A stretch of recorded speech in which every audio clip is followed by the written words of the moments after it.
I am Rabbi Nathan Davidovich speaking to you from Efrat, Israel, on behalf of the webyeshiva.org. I'm going to discuss in this short Devar Torah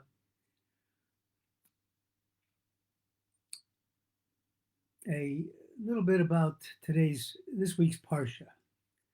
This week's Parsha is the Parsha of Chayei Sarah.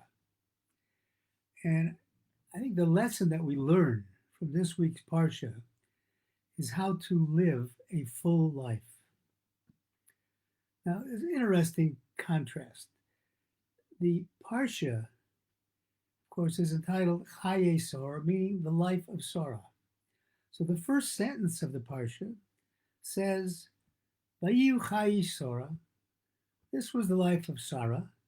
This is Sarah, our foremother, Abraham's wife. This is her life. And it goes on to say, Mea Shana, 100 years, Esrim Shana, and 20 years, Sheva Shani, and 7 years. In other words, 127 years. Strange way of writing it. So that's the very next question, the very next sentence. That was the first sentence. Talks about her life. The second sentence says, Batoma Sarah, Kiryat Arba. Sarah died in Kiryat Arba, which is Hebron. And the question must be asked, why is this Parsha named Chayei Sarah, the life of Sarah, when right away it starts talking about the death and it goes into talk about the burial and the negotiations that Avraham Avinu had with Bnei Ches and with Ephron to try to acquire and to finally pay for a burial plot, which is now Marat HaMachpelah, the cave of the patriarchs. It seems that this is a parsha about, at least the first part of it, is about the death of Sarah. Why do we say that this is the life of Sarah? So that's an interesting question. We'll try to answer that in a moment. The further question is raised by the fact that, as I just mentioned, the listing of 127 years old is separated 100 years, 27 years, and 7 years. And further it says, Rashi says that Shnei Chayei Sarah, this is the life of Sarah, Kulon Shavin Latova. They were all equal in goodness. Well, knowing all of the troubles that Sarah had in her life, it's hard to figure how all of the years of her life were equal in goodness. Yet when you think about it, she was barren, didn't have any children until age 90 years old. And then she died after Yitzchak was 37 years old, at the time just after the Akedah, which was in last week's Parsha. So what does that Rashi mean? All these things were for good. So let's talk about the first one, the question of why the Parsha is named Chayei Sarah. And I think it's important to recognize that what we can learn from this naming of the Parsha is that what is important to us and what should be important to us is not the fact that we die. Everybody's going to die. What is important is how we live the years of our lives. Are we living our years to the fullest? And the Parsha, one of the things this Parsha is telling us is that, yes, Sarah, in fact, lived life to the fullest. Now, there's a very interesting comment by a famous Rav Chaim Bar Shlomo of Chernovich, who wrote the Be'er Mayim Chaim. And the Be'er Mayim Chaim, as he's known by the name of his book, he was born in 1760 and died in Sfat in 1817. And he said as follows about this. He says, Yiyu Chayei Sarah Mea Shani V'Esrim, and so on. These were the life of Sarah was 100 years and 20 years and so on.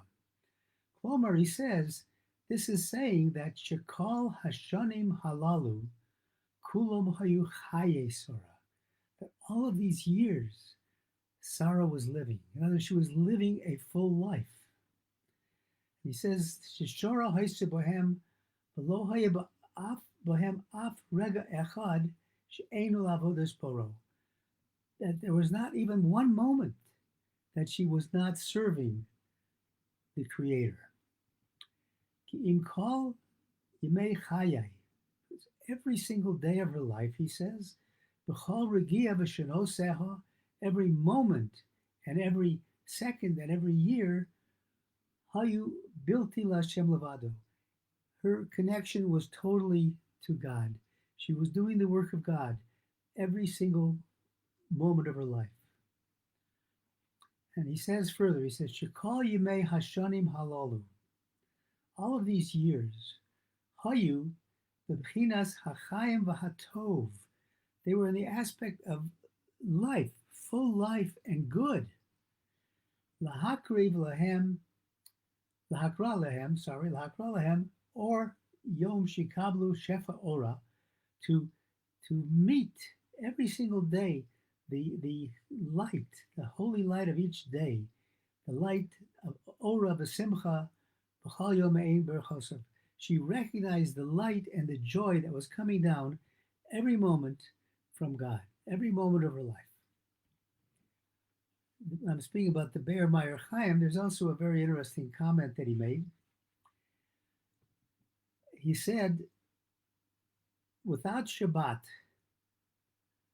what is life other than an unrelenting, pressured struggle? He says the Shabbos is so important that the sages say, if all the Jews would observe just two Shabbos, the redemption would come. And of course, when we talk about the light that Sarah received every day, she received the light of Shabbos every day. So therefore, she lived a full life, nothing missing. But now that brings back the second question. How does Rashi say that all of her life was equal and good? Every single day of her life was good, when we know that she suffered many, many tribulations. I referred to one of the fact that she was barren until 90. Also, she was taken captive by Paro, by Avimelech. She had all these difficulties, and then ultimately hearing that her son had been taken up by Avram Avinu as a sacrifice. So what does Rashi mean? And what he means by it is similar to what we just said with the Be'er Me'am Chaim. He says the designation of the years, 120 and 7, and 120 and 7, means that at 100 years she was as free of sin as a 20-year-old who hasn't sinned, and at 20 she was as beautiful and pure as a 7-year-old. But the reason that all the years were good is because every moment of her life, she didn't see the difficulties that she was in. She wasn't focused on problems. She was focused on the beautiful life that God has given to her. And when you can focus on the beauty that God gives you, that everything else falls by the wayside. You have the option, and you can make the choice yourself. You can either look at a situation and say, oh, woe is me, things are so bad, complain about it. Or you can say, wow, despite what's happening, I'm here basking in God's light. I can enjoy what God has given to me. I can enjoy the fact that I woke up this morning. I can enjoy the fact that I can think. Whatever your physical condition is, if you can think, if you can move, if you can wake up, if you can look outside and see a flower, see a blade of grass grow, you recognize the beauty that God has given us. And that's what Sarah did. Sarah recognized that beauty every single day of her life, so that things that appeared traumatic, painful, she looked at them as this is the will of God, and therefore it's all good, because she knew Tov Hashem Lakol. God does good for everybody. My blessing to all of us is that we should use our eyes to see the good around us and not to concentrate on the difficulties that you may have. But understand that underlying all these difficulties is the beauty that God has given us. I thank you for listening on behalf of the webyeshiva.org, and I wish everybody a wonderful Shabbat, a Shabbat where you see the true light coming down from above.